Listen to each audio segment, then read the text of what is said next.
이제 그 책을 읽어봤는데 그 책의 내용이 뭐냐면 그 순례자가 순례의 길을 가면서 계속 한 가지만 기도하는 거예요. 주 예수 그리스도시여 우리를 불쌍히 여겨 주시옵소서. 이것만 계속 기도하는 겁니다. 계속 길을 가면서 주 예수 그리스도시여 나를 불쌍히 여겨 주시옵소서. 주 예수 그리스도시여 나를 불쌍히 여겨 주시옵소서. 이 기도를 계속하면서 걸어가는 거예요. 이 글을 거의 24시 하시는 거죠. 24 계속 기도하는데 그 속에서 하나님이 마음의 평안을 주시고 만남의 축복도 주시고 모든 걸 다 주시는 거죠. 그 기도 안에 모든 내용들이 다 포함되어 있는 겁니다. 그 사람에 필요한 것들. 하나님, 난 지금 난 너무 피곤한데 주 예수 그리스도시여 나를 불쌍히 여겨 주옵소서. 그러면 하나님이 또 정말 좋은 쉴만한 그런 집을 만나게 해가지고 거기서 또 좋은 식사도 대접받고 막 이렇게 하고 또 계속 그걸 놓고 기도하는데 또 정말 이 복음을 받을 만한 사람을 또 만나게 하시고 계속 그 기도만 계속 하는데 저는 그 책을 읽고 난 다음에 제 기도가 바뀌었어요. 주 예수 그리스도시여 나를 불쌍히 여기십시오. 저도 우리 자신을 위해서 또 우리 교회를 위해서 또 우리 현장을 위해서 계속 기도하는 겁니다. 하나님 우리 교회를 불쌍히 여겨 주시옵소서. 우리 교회를 불쌍히 여겨 주시옵소서. 하나님 우리 소망교회가 다시 일어나게 하여 주시옵소서. 또 우리 현장을 위해서 현장에 하나님 현장을 불쌍히 여겨 주시고 또 그 영혼들 한 영혼들이 하나님께서 긍휼히 여기서 구원받게 하여 주시옵소서. 또 늘 언약을 놓치고 늘 불신앙하고 문제 해결에만 집착하는 그리고 세상과 재 속에 빠지는 그런 연약한 내 자신을 하나님 불쌍히 여겨 주시옵소서. 자, 이렇게 이제 계속 기도하는 겁니다. 그랬더니 예수님이 뭐라고 했냐면 내가 능히 이 일을 할 줄을 믿느냐라고 얘기했습니다. 그랬더니 이 맹인들이 주여 그러하오니이다 이렇게 대답했어요. 그러니까 예수님이 너희 믿음대로 되라 그랬습니다. 너희 믿음대로 되라. 우리 예수님이 굉장히 우리 마태복음을 쭉 읽어가면서 우리가 보다 보면 예수님이 굉장히 믿음을 중요하게 생각하는 걸 보시죠. 근데 우리가 주의할 게 있습니다. 뭐가 주의해야 되냐면 성삼위 하나님과 상관없는 믿음 그리고 언약이 없는 믿음은 틀린 믿음입니다. 우리가 그걸 이게 굉장히 주의해야 됩니다. 예전에 그 미국에 아주 큰 교회를 하고 있는 그 조엘 오스틴 목사라고 유명한 아주 젊고 잘생긴 그런 목사였습니다. 그 젊고 잘생긴 목사인데 또 능력이 얼마나 좋은지 얼마나 미국에서 큰 교회를 하는지 몰라요. 근데 그분이 책을 쓴 책이 있습니다. 아마 여러분 중에서도 읽어보신 분이 있을 수도 있어요. 긍정의 힘이라는 책을 썼어요. 긍정의 힘이라는 책을 썼는데 우리나라에서 어마어마한 대히트를 했습니다. 긍정의 힘. 이제 그 책을 읽으면 늘 부정적으로 살던 사람은 그 책을 읽으면 굉장히 도움이 돼요. 내가 너무 부정적으로 살았는데 긍정의 힘 책을 보니까 내가 좀 긍정적으로 살아야겠구나 하면 도움이 돼요. 근데 성경하고는 완전히 반대인 거 있죠. 성경하고는. 그게 어떤 책이냐면 내가 늘 긍정적으로 생각하면 이 성경도 여기서 너희 믿음대로 되랄지어다.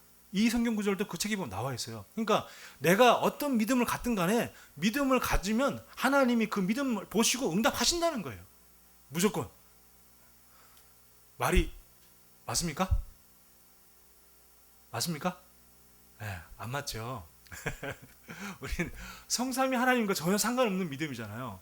그리고 또 언약과 상관없는 믿음이잖아요. 그냥 어떤 믿음인지 간에 내가 그냥 무조건 믿기만 하면 하나님이 내 기도에 응답하신다. 맞습니까? 안 맞는 거죠. 하나님의 계획이 맞아야지 응답이 되는 거지. 하나님 계획과 전혀 상관없는데 무조건 내가 믿기만 하면 다 응답이 된다. 그러면 굳이 우리가 하나님을 믿을 필요가 없죠.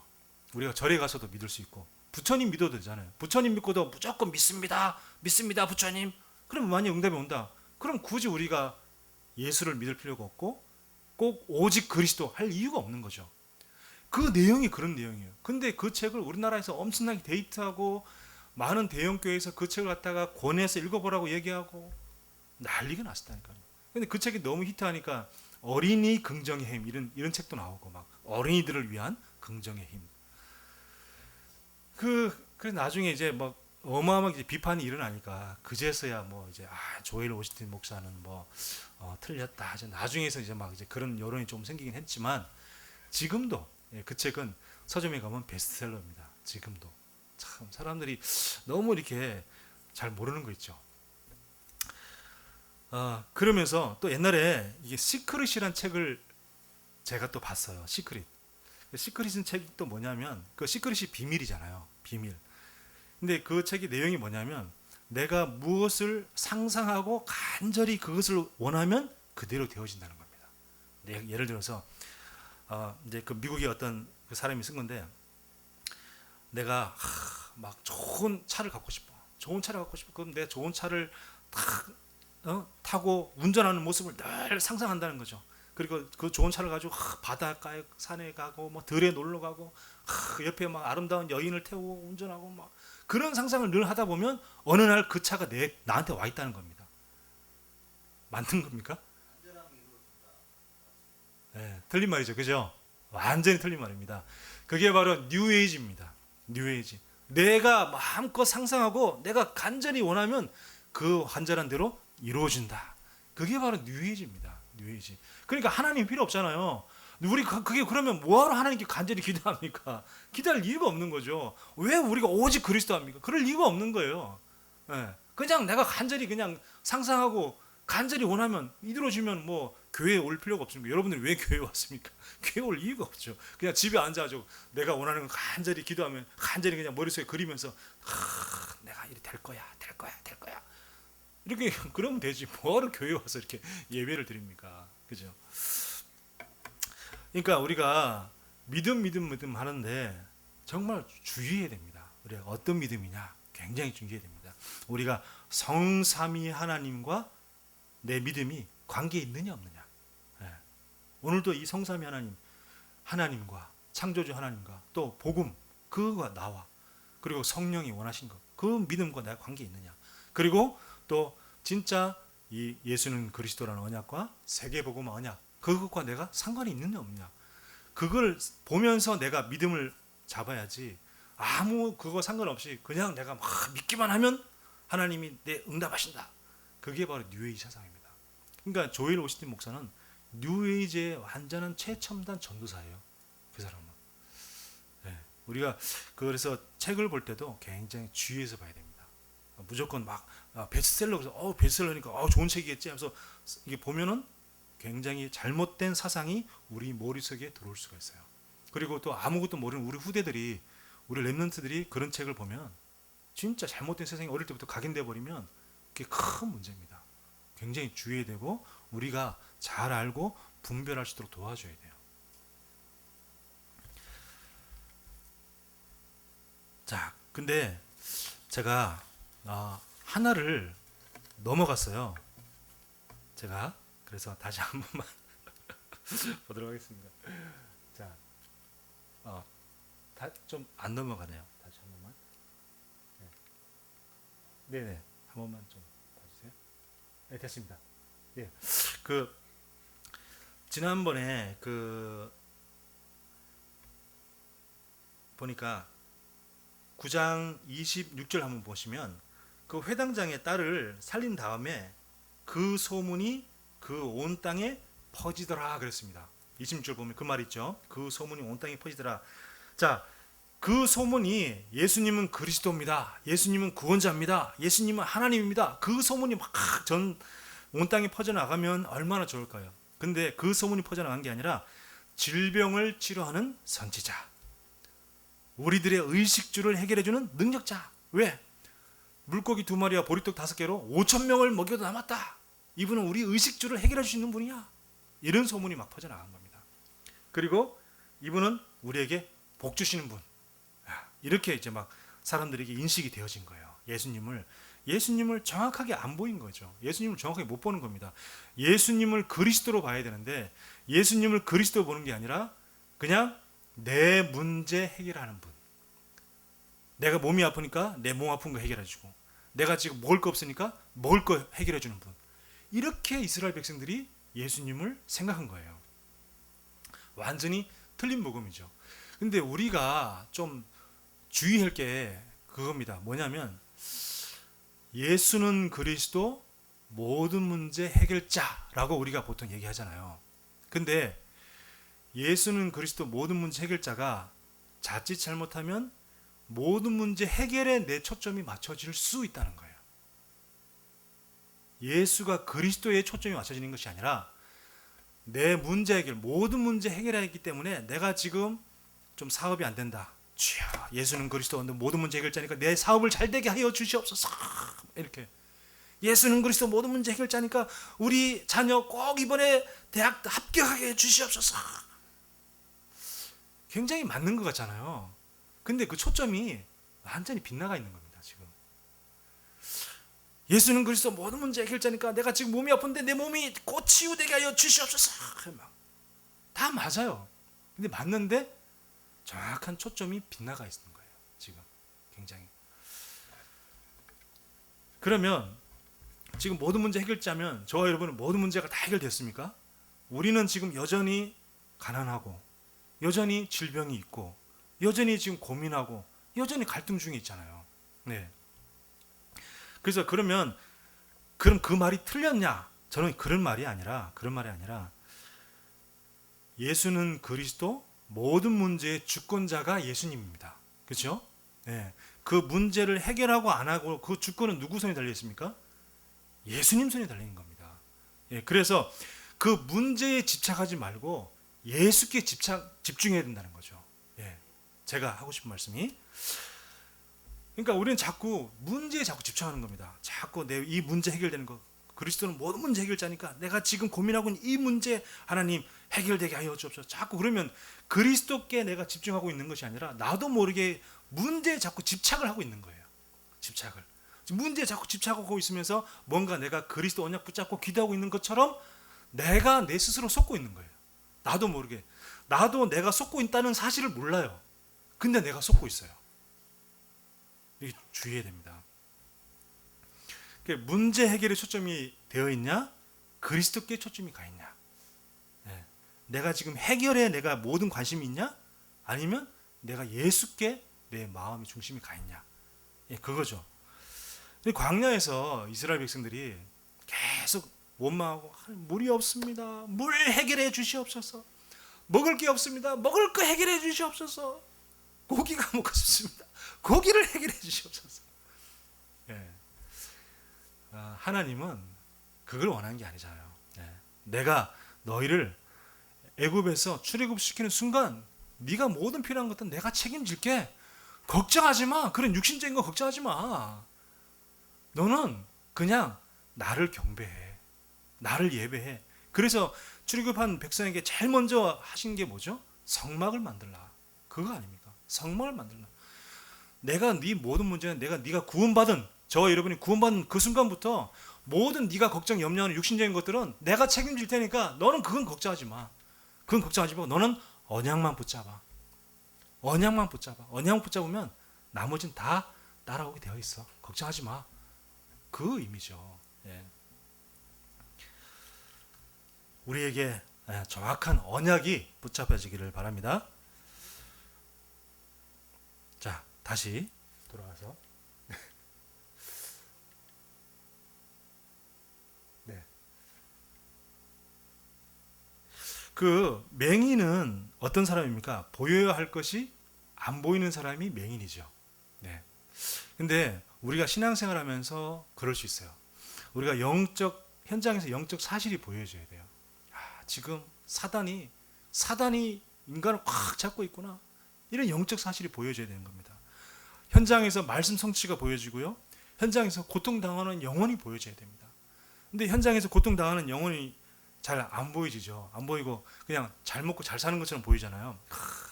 나는 경차 타고 다니는데 저 불신자는 외제차 타고 다니고 막 이런 거. 네, 그런 게 보여질 수 있어요. 그래서 우리는 현장에서 정말 영적 사실이 보여지고 말씀이 성취되어지는 게 보여지고 그리고 고통당하는 영혼이 보여집니다. 우리 지금 뭐 고민하고 갈등할 그런 시간이 없어요. 언제 계속 우리 고민하고 갈등하고 그러실 겁니까? 지금 오직 예수께 집중하기도 지금 시간이 벅찬데. 자, 그래서 보여질 것이 보여지는 저와 여러분 되길 바랍니다. 자, 그 다음에 또 귀신 들려 말 못하는 사람을 살립니다. 자, 말 못하는 것은 왜 말을 못할까요? 그렇죠. 안 들려서 말을 못하는 거죠. 그렇죠. 제가 우리 동기 중에 지금 그 이제 그 임마누엘 서울교회 이제 부목사로 있는 그 동기가 있어요. 그 친구는 청각 장애인입니다. 청각 장애인은 말을 못하죠. 청각이 장애가 있는데 말을 못합니다. 왜 그러냐? 한 번도 말을 들어본 적이 없어요. 말을 들어본 적이 없기 때문에 말을 못하는 거죠. 가끔 이제 우리 수업 시간에 이렇게 쉬는 시간에 보면 지가 마이크 들고 뭐라고 말을 해요. 근데 말하는 게 아주 작은 소리로 이 소리밖에 안 나요. 예. 왜냐? 말을 들어본 적이 없으니까. 말을 안 들어봤으니까 말을 할 수가 없는 거죠. 근데 이 귀신 들려 말 못하는 자는 귀신이 청각 장애를 줘가지고 나중에 그 결과로 어느 장애까지 온 거죠. 예. 그러니까 이 예수님을 만나니까 예수님을 통해서 귀신이 쫓겨나고 말 못하는 사람이 나았습니다. 그러면 어떻게 됩니까? 하나님께 감사, 영광을 올려드리고 정말 이 평생 고생했던 이 사람이 귀신 들려서 이제 드디어 귀가 들리고 말도 하게 되니까 얼마나 감사하다, 하나님께 영광이다, 이렇게 될 건데, 이 바리새인들은 그가 귀신의 왕을 의지해서 귀신을 쫓아낸다, 또 이렇게 말합니다. 참 진짜 코에 걸면 코걸이, 귀에 걸면 귀걸이죠. 자, 이때 성경 말씀에 보면 마태복음 12장 25절 26절 보면 예수께서 그들의 생각을 아시고 이르시되 스스로 분쟁하는 나라마다 황폐하여질 것이요 스스로 분쟁하는 동네나 집마다 서지 못하리라. 만일 사탄이 사탄을 쫓아내면 스스로 분쟁하는 것이니 그리하고야 어떻게 그의 나라가 서겠느냐 이 바보들아. 이제 그 예수님이 이제 뒤에 이 바보들아 그 말을 안 했지만 그 말이죠. 아니 사단이 바보냐? 바보냐? 사단이 지네가 지네끼리 이렇게 다투고 하면은 지네가 자기 나라가 제대로 서겠냐? 사단의 왕국이? 그러니까 사단도 그런 짓을 안 하는데 어떻게 너네들은 그런 말을 하냐? 이 바보들아. 지금 예수님이 이제 그러는 거죠. 자, 우리는 영적인 벙어리가 되지 말아야 됩니다. 어떻게 되냐? 들으면 믿음이 생기죠. 우리 자꾸 들으면 확신이 생깁니다. 들으면 믿음과 확신이 생기고 믿음과 확신이 생기면 말할 수 있습니다. 예. 우리 뭐 많이 알아야 우리가 말을 할 수 있는 게 아니에요. 내가 지식을 많이 알아야지, 뭐 책을 많이 읽고 공부를 많이 해야지 내가 말을 할 수 있는 게 아니라 확신이 있으면 말할 수 있는 거죠. 나는 하나님의 자녀요, 하나님이 나와 함께 하신다. 그리고 예수는 그리스도다. 예수만 그리스도다. 많은 종교가 많이 있지만 예수만 구원자다. 예. 내가 확신이 있으면 내가 신앙생활을 10년 해야지 이런 말을 할 수 있는 게 아니잖아요. 그냥 지금 내가 예수 믿고 구원받고 난 다음에 확신이 생기면 바로 얘기할 수 있는 겁니다. 그리고 뭐죠? 나를 위해 살지 않고 복음을 위해 살 것이다. 이게 바로 하나님 자녀의 영적인 신앙 고백입니다. 자, 예수님이 이제 세 가지 사역을 하셨습니다. 자, 오늘 말씀 볼게요. 35절 보면 예수께서 모든 도시와 마을에 두루 다니사 그들의 회당에서 가르치시며 천국 복음을 전파하시며 모든 병과 모든 약한 것을 고치시니라. 자, 세 가지 사역이 뭔지 알겠죠? 첫 번째, 가르치는 사역을 했습니다. 두 번째, 복음을 전파하는 사역을 했습니다. 그리고 세 번째, 모든 약한 것을 고치는 사역을 했습니다. 자, 가르치는 사역, 이 세 가지 사역에 그 예수님의 모든 일평생 3년 동안 공생활동 했던 모든 내용들이 다 들어있는 거죠. 이 세 가지 사역 속에 예수님은 늘 가르치시고 그리고 복음을 전파하시고 그리고 치유하시고 이 세 가지를 하신 거예요.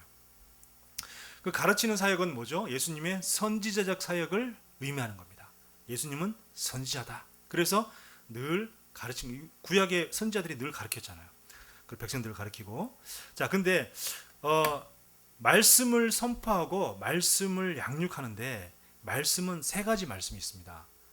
이 기록된 말씀, 여기에서 우리가 기록된 말씀을 우리가 보잖아요. 이걸 로고스라고 합니다. 그리고 선포된 말씀이 있습니다. 우리 예배 때 선포된 말씀 캐리그마라고 합니다. 그리고 선포된 말씀이 어떤 말씀은 내 마음에 와닿지 않는데 어떤 말씀은 듣다 보니까 내 마음에 와닿아. 그 말씀을 보고 레마라고 합니다. 그래서 그 세 가지 말씀이 말씀이에요. 로고스가 말씀이고 캐리그마도 말씀이고 레마도 말씀입니다.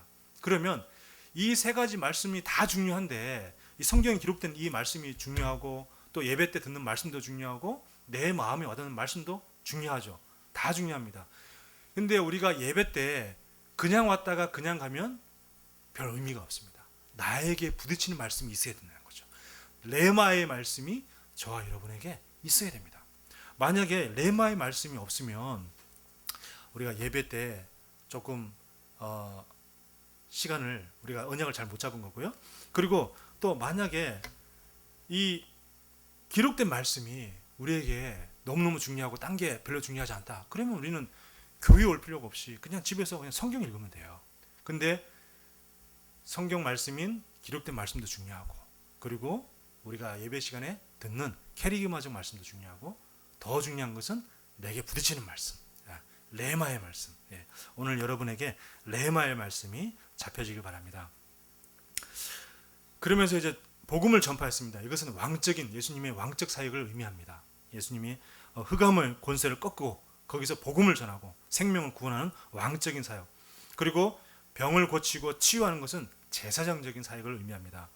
그래서 예수님의 그 삼중직의 그 사역을 살아 계실 동안 하신 거죠. 자, 모든 병과 모든 약한 것을 고친 것은 우리 영적인 병, 또 정신적인 병, 또 육신의 병, 이 세 가지 병을 이제 고치시면서, 또 우리의 무기력과 우리의 또 무능력, 이런 거 있지 않습니까? 저도 막 이 무능력 엄청나게 많거든요. 그러면서 또 우리가 중요한 게 뭐냐면 이해하고 수용하고 초월할 수 있어야 돼요. 이 능력이 우리에게 없는 거예요. 이 능력이 없으니까 이해하지 않고 수용되지 않고 초월하지 못하니까 그걸 못 견디는 거예요. 못 참는 거죠. 막 못 참아가지고 이제 정죄 나오고 이제 비판 나오고 이제 막 이제 그렇게 되는 겁니다. 그래서 우리가 이것도 굉장히 약한 거거든요. 이해하지 못하고 수용하지 못하고 초월하지 못한 것은 굉장히 우리가 약한 거예요. 우리가 강하면은 이해하고 수용하고 초월할 수 있는데, 내가 약하기 때문에 이해가 안 되고 또 수용도 안 되고 초월도 안 되는 겁니다. 그래서 우리가 영적인 힘을 기르고, 그리고 힘을 얻으면 이해하고 수용하고 초월할 수 있습니다. 그래서 우리는 이제 이 예수님이 세 가지 사역을 한 것처럼 가르치고 전파하고 치유하는 그런 시스템, 그런 플랫폼을 많이 만들어야 됩니다. 지역적마다. 내가 있는 현장이 그런 가르치고 전파하고 또 치유하는 사역을 하는 그런 플랫폼이 되게 하여 주옵소서. 기도하는 거죠. 자, 그러면 이제 마지막에 우리 9장 36절 한번 보면, 네. 36절 보면 무리를 보시고 불쌍히 여기시니 이는 그들이 목자 없는 양과 같이 고생하며 기진함이라 그랬습니다. 근데 고생하며 기진함이라, 우리 별 의미가 없는 것처럼 그냥 고생했구나, 그러면 기진했다는 건 진이 다 빠졌나 보다, 이렇게 생각하잖아요. 근데 제가 이 성경 원어를 보니까 깜짝 놀랐어요. 성경 원어를 보니까 고생이란 단어의 성경 원어는 헬라어로 스킬로로라는 단어인데, 뜻이 뭐냐면 가죽을 벗기다, 갈기 썰어내다, 막 썰다, 난도질하다, 이런 뜻이에요. 고생한다는 게. 그다음 또 기진하다는 말은 뭐냐면 헬라어로 립토라는 단어인데 내던지다, 내동댕이 치다, 팽개치다, 이런 단어입니다. 그러니까 목자 없는 양같이 고생하며 기진한다는 말은 목자 없는 그 사이에 양을, 늑대나 이리가 와서 가죽을 벗기고 갈기 썰고 난도질해가지고 마음껏 먹다가 남은 시체를 아무데나 던져버리는, 그걸 의미해요. 그러니까 사단이 저와 여러분을, 이 세상을 완전히 가죽 벗기듯이 고통을 가하고 갈기 우리 인생을 찢어 갈기고, 그리고 우리 인생을 난도질하고 아무데나 내던져버렸단 말이죠. 그게 바로 인생이라는 거예요. 저는 이 말씀을 보면서 갑자기 우리 전명선 선생님이 생각났어요. 그렇게 막 3년 동안 너무 아팠다는데, 그래, 그 아픔이 아마 이런 아픔이 아니었을까. 가죽이 벗겨지고 갈기 몸이 막 써는 듯한 그런 고통, 난도질 당하고 그러면서 막 내동댕이 튀어지는 그런 고통을 아마 겪은 게 아니었을까 하는 그런 생각이 들더라고요. 그러면서 기진하고 고생하며 기진한 거죠. 고생하며 기진한 거. 자, 그러면서 마지막 38절에 그러므로 추수하는 주인에게 청하여 추수할 일꾼을 보내주셨어라고 했습니다. 지금 우리 인생이 그렇게 기진하고 고생한 거죠. 기진하며 고생하면서 그런 인생들에게 생명을 전할 일꾼들, 정말 완전히 사단에게 갈길갈길 찢어져서 인생 자체가 난도질 당해가지고 그러면서 버려진 그런 현장에, 그런 인생에 정말 예수님처럼 불쌍한 마음을 가지고 긍휼한 마음을 가지고 저런 인생을 정말 추수할 한 명의 일꾼을 보내어 주시옵소서. 그리고 내가 그 한 명의 추수할 일꾼이 되게 하여 주시옵소서. 우리에게 이런 기도가 필요한 줄 믿습니다. 우리 잠깐만 우리 한번 합심해서 한번 기도하기를 원합니다. 하나님, 정말 목자 없는 양과 같은 이 시대에, 이 현장에 사단은 우리 인생을 가죽을 벗기고 우리 인생을 갈길갈길 썰어서 난도질하고 그러면서 내던지고 내동댕이 치고 내팽개쳤습니다. 하나님, 정말 고생하며 기진한 이런 인생들에게 생명을 전할 일꾼을 보내어 주시옵소서. 내가 그 한 명의 추수할 일꾼이 되게 하여 주옵소서. 사각지대에 되어지고 재앙지대 된 그 사마리아 땅에 그 갈급한 영혼에게 생수를 전해주는 그 한 사람이 내가 되게 하여 주시옵소서. 다윗의 자손 주 예수여, 우리 교회를 불쌍히 여기사 달리다 보면 언약 붙잡고 다시 일어나게 하여 주시옵소서. 다시 한번 우리 합심해서 잠깐만 기도하도록 하겠습니다. 주여, 하나님 감사합니다. 이 시간에 함께 기도할 때 주여 성령으로 역사하여 주시옵소서. 아버지 하나님, 우리에게 은혜를 허락하여 주옵소서. 아버지 하나님, 사단에게 완전히 이용당하고 사단에게 갈길갈길 찢기고 난도질한 그런 인생들입니다. 아버지 하나님, 지금도 사단은 전 세계에 아버지 하나님 흑암을 퍼뜨리며 인생을 난도질하고 있습니다. 함부로 인생을 마음껏 내던지고 있습니다. 아버지 하나님, 고통당하는 그 인생이 보여지는 영안이 열려지게 하여 주옵시고 아버지 영적 벙어리가 되지 아니하고 그들에게 아버지 생명 되신 예수를 전할 수 있는 그런 저희들 되시도록 주님 역사하여 주시옵소서. 하나님, 사각지대 되시고 재앙지대 된 그 현장을 하나님 정말 생명 되신 그리스도로 복음으로 살리는 그 한 사람이 하나님 저와가 될 수 있도록 주님 역사하여 주시옵소서. 하나님, 우리가 다시 일어나기를 원합니다. 우리 교회가 다시 일어나기를 원합니다. 하나님, 달리다 보면 언약 붙잡고 다시 일어나게 하여 주시옵소서. 하나님, 내 연약함 속에 머물러 있지 아니하게 하여 주시옵소서.